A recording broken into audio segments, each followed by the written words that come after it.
first off, just tell me if you've had a different experience in terms of supply and demand over the past week or so as a result of this retail-driven interest in silver. Good morning. We've certainly seen high demand for silver, but probably this is a trend that's been in the markets for, probably 5 or 6 months now, where the silver market has been pretty strong. It's certainly exacerbated, over the last 3 or 4 days with the Reddit move and a couple of other things that have happened. But we certainly are seeing strong silver demand, mostly at a retail level, mostly out of the United States, but also out of Europe at the moment. And that's really just a continuation of where we've been for the last 6 or 8 months. Do you have any intentions, or what would trigger the kind of, rationing restrictions that we've seen the US Mint put in place? The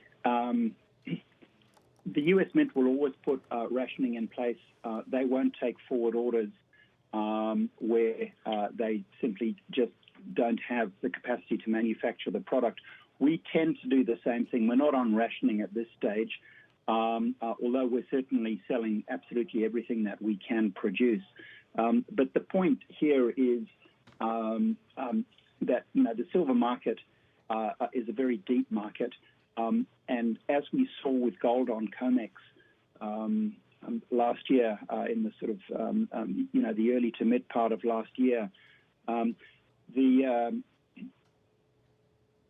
it's a case of there was plenty of the metal around, and in this case, there's plenty of silver in the world. It's not a case of a shortage of physical silver. It's a case of shortage of silver in a specific or a particular kind of product in a particular location. And the reason for that is it does take time to manufacture silver into products that people want. In this case, it's the retail market, so it's largely coins and small bars, and then actually getting it to market. And even though freight conditions certainly have eased since the big freight squeeze of early 2020, when we saw a lot of airlines just shutting down and freight routes became very tight, we are still able to move freight around the world relatively freely. Yeah, I was going to ask, how have things changed since the pandemic, given the freight capacity as well, and now you have this squeeze? The freight capacity has certainly made moving product around a lot more expensive. Some of the airlines are 3 and 4 times as expensive now as they were 12 months ago, but that's just the case of market supply and demand.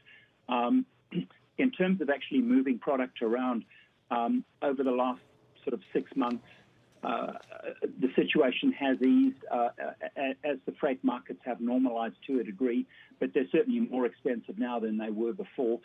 And there's less capacity now than there was before, which also lends to the squeeze being perhaps more pronounced than it otherwise would have been.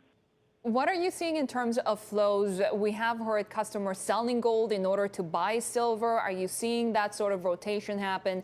And what do you do when really prices become so, or movement just becomes so detached from fundamentals?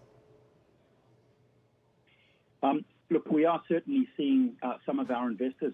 We run a very large metals depository where people can buy and store both silver and gold, and we are seeing some of our investor base liquidating gold positions to buy into the silver position. And that's fairly common when you have situations like this. I've been in precious metals for close to 25 years now, so I've been through quite a number of these where you see one asset class liquidated and funds flow to another.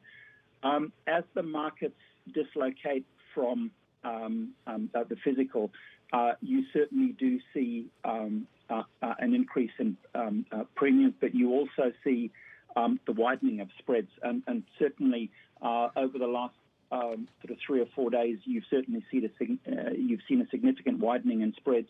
Some of our United States-based distributors actually have suspended trading until the markets normalize because of the wild swings in the spreads. And also the price volatility.